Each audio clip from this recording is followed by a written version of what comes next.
Happy March, EWI. This is your corporate president for 2022-2023, Christine Laird. And I thought to change it up this month, instead of writing a president's message for the Corporate Connect, I would record a video for you all instead.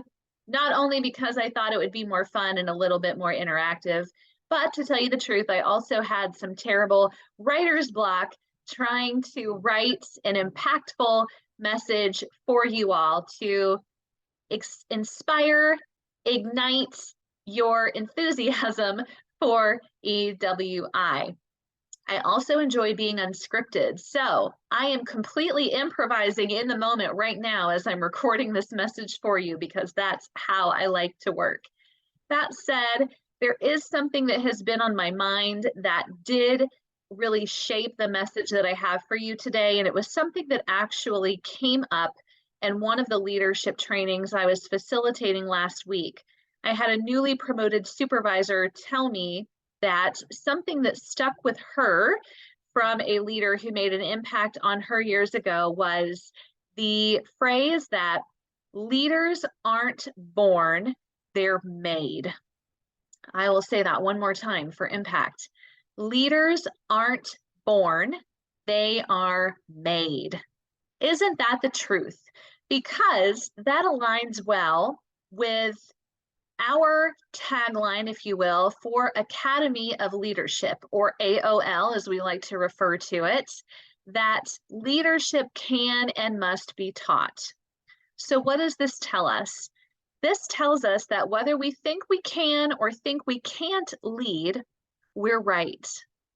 No one is born a leader. Sure, some of us have some innate skills that might make us pursue leadership sooner, but all of us possess the potential to lead.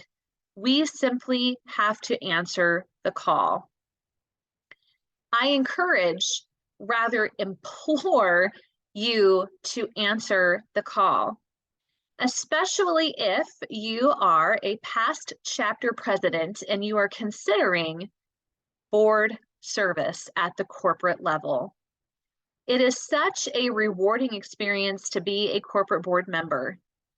I am able to utilize skills as a corporate board member and have utilized skills for the last 3 years that I may not use as often in my day-to-day role because I do not have a formal leadership title at the moment in my day-to-day job.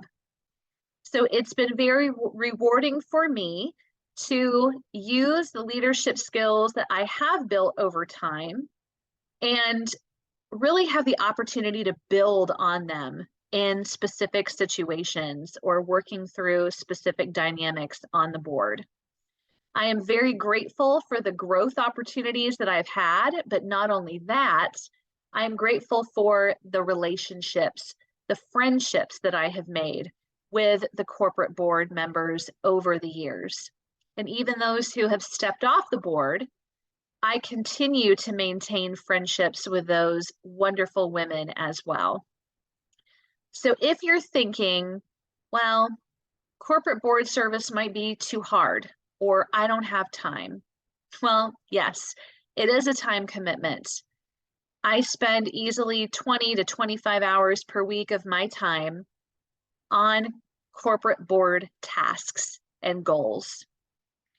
And I have a full-time job that requires at least 40 hours of my time every week, plus a husband and an 18-year-old stepdaughter, and friends and family members that also get my attention. And I also enjoy self-care. So I have to make time for myself because we can't pour from empty cups, right? Again, all that to say, if you're considering corporate board service, I'm not going to lie to you and say that it's not a big commitment. It is a big commitment. However, it will push you to be a better leader than you were yesterday. It will inspire you to think of solutions or different perspectives to challenges that we encounter as an organization.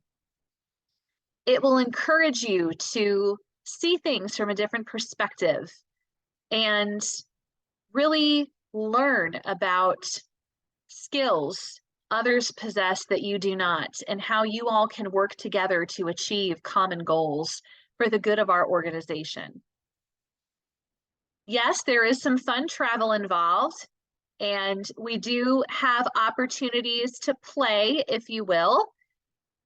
But the most important thing that we do is the work of the organization, and to ensure that we are serving you, our chapter members, well, and we are moving the organization forward to be successful in the future, whatever that may look like. So I encourage you and implore you to apply for corporate board service. The application is out there. If you are a past chapter president, please think on it. Talk with your friends, talk with your peers, whatever you may need to do. Please consider yourself in such an important position. To wrap up my message, I want to share something from Liz Wiseman, who is one of my favorite authors, aside from Craig Groeschel, specifically from her book Impact Player. And I shared this with the Mobile chapter last month when I had an opportunity to visit with them during one of their meetings. This quote says, from Liz Wiseman, "You don't have to be the fastest or smartest person to be tapped to lead in critical moments. You just need to be someone people can count on to rise to any occasion." How are you showing up as an impact player for your chapter? How can you show up and rise to any occasion as an impact player on the corporate board? Embrace the call. Whether you have been thinking about it for a year or more, or just starting to entertain the thoughts, it's worth the opportunity to explore corporate board service. It truly is such a rewarding experience, and I am better because of it. Thank you all for your continued commitment to EWI. I wish you a wonderful March, and I look forward to speaking with you all soon. Thank you.